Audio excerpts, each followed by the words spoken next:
Hola, soy Javiera Borra del cuarto año A y hoy les presento mi booktuber de San Juan de la Guada. Bueno, San Juan de la Guada es un libro escrito por Pedro Lemebel, que él es un escritor y artista visual chileno que logró mostrar en gran parte del mundo lo que se vivía en Chile en años de dictadura y post-dictadura. Y en ese entonces en las calles se veía, y en el país se veía pobreza, mucha discriminación, desigualdad, negligencia, mucha delincuencia, machismo y además homofobia. Y él vivió personalmente la homofobia porque él era homosexual. Entonces todas esas cosas las describe en su libro en mini...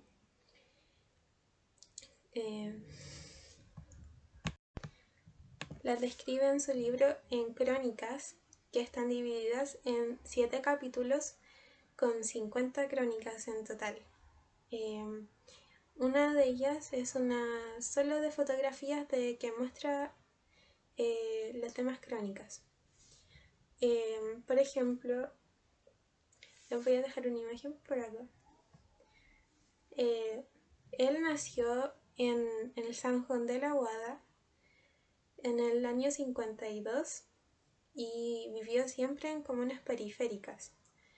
Él vivió en carne propia y vio en carne propia las desigualdades que habían en ese entonces en las comunas.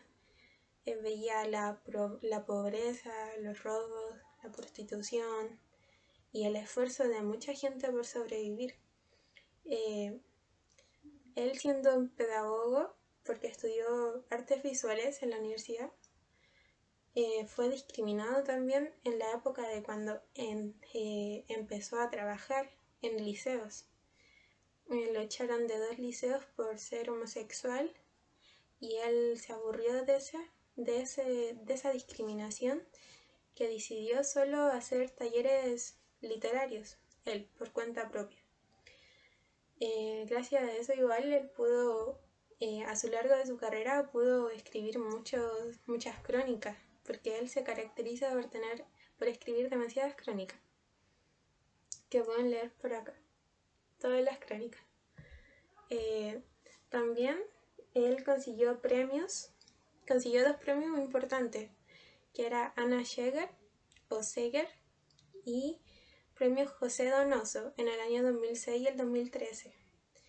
Entonces, después a lo largo de su carrera, él lamentablemente le diagnosticaron cáncer de laringe en el año 2011, que hizo que perdiera su voz, y luego de perder su voz perdió la vida en el 2015.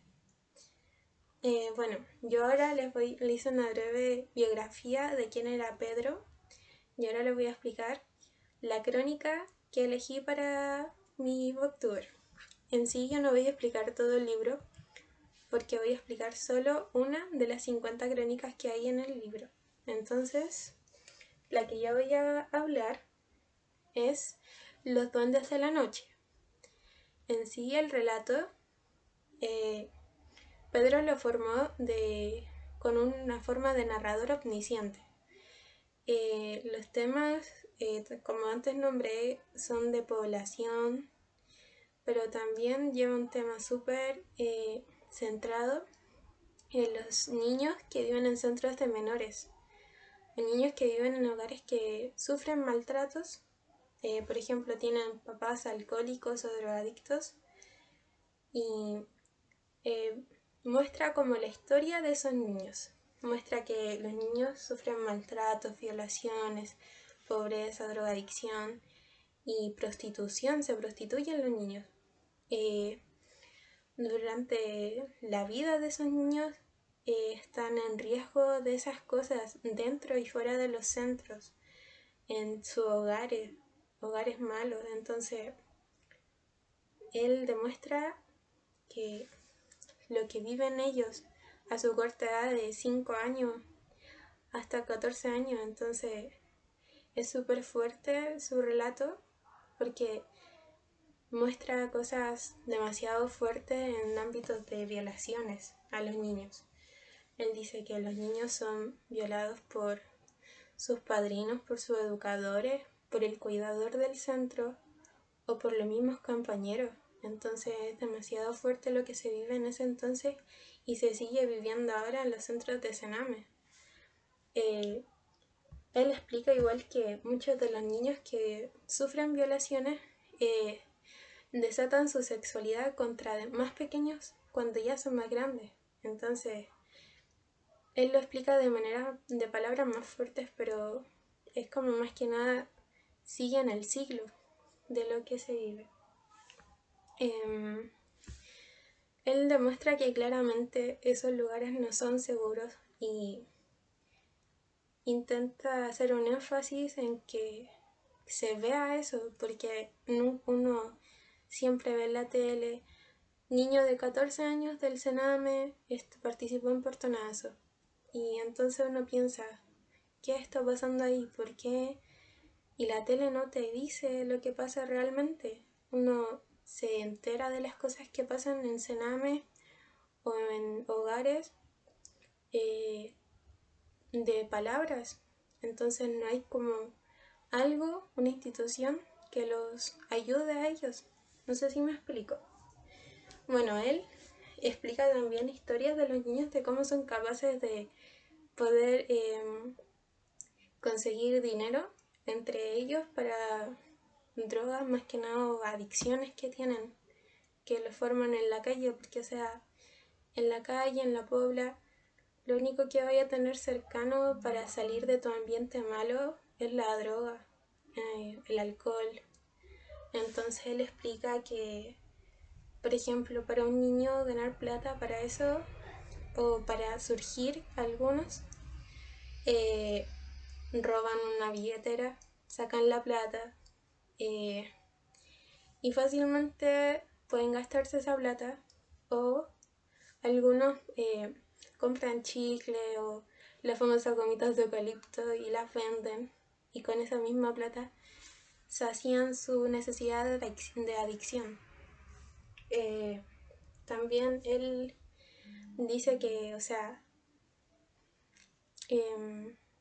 muchas veces uno ve en las micros también que, no sé, yo fui drogadicto y me rehabilité gracias a este centro y gracias a esta fundación yo ya no consumo drogas. Pero no es la misma historia de muchos niños que terminan muriendo por sobredosis o terminan en la cárcel por robo. Entonces, él demuestra de que esos niños ya no son niños, pero él intenta hacer como un énfasis de, a pesar de que ellos consumen pasta base, andan hablando por las calles de una forma obscena, también él dice que ellos ya no son niños porque de tanto sufrimiento que vieron tuvieron que o madurar antes o quedaron con daños psicológicos. Entonces para él es difícil hablar de eso, pero explica fríamente lo que pasa. Pero él al final hace una pequeña conclusión de que a pesar de todo siguen siendo niños, que en realidad de todas las cosas que se ven en su cuerpo, por ejemplo, estar con las manos llenas de tiza de la pasta o heridas por haber hecho un robo, igual en su interior siguen siendo niños. Me refiero a que ellos por su entorno tuvieron que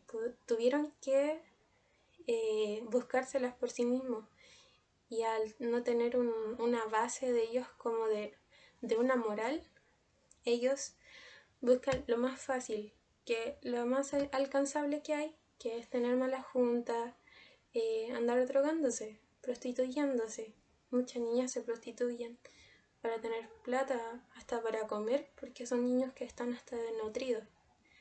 Entonces, yo quiero hacer un énfasis también en esto, que en Chile hay muchos centros de Sename que se siguen pasando estas cosas, que desde la dictadura o antes de la dictadura siempre ha pasado. y nadie le da un alto a esto. O sea, me refiero a alguien, al gobierno, que ellos son los dueños de la institución. Ellos deberían dar el resguardo a los niños de tener una salud segura, una educación, un lugar sano. Ellos no tienen por qué ser violados cada noche por cualquier persona que llegue al centro o por los mismos niños que lleguen al centro. Deberían tener una forma de resguardarlos, de darle apoyo psicológico si tuvieron algún mal rato anteriormente. También yo voy a adjuntar eh, una noticia de la PDI que ellos aseguran que hubo muchas violaciones a lo largo del país. En todos los centros de Sename y hubieron desapariciones también. Y voy a adjuntarlo para que puedan verlo, que yo tengo esa base y no es algo que se diga en las calles ni que sea algo inventado, sino que en sí en los Senames se viola. También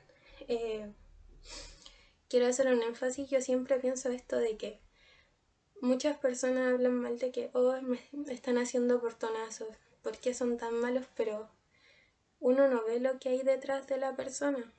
O sea, la mayoría de los niños del Sename terminan robando porque necesitan y porque es su vida, porque no tienen una base. Entonces el problema es de base y es del gobierno y de la gente que no hace ningún apoyo o no hace nada para poder ayudar a esos niños, porque muy pocas personas ayudan y por ver un niño en la calle ni siquiera le ofrecen ayuda o algo para comer, porque es su vida y nadie es solidario en estos años de... Ni siquiera en dictadura eran solidarios y ahora pensé que las cosas iban a cambiar un poco, pero no se ha cambiado mucho, así que eso, espero que piensen un poco en esta situación y que lean la crónica, porque en verdad van a darse cuenta de que es muy fuerte lo que se vive y ojalá que en algún momento pare y que esos niños puedan tener una vida tranquila. Eso, gracias, chao.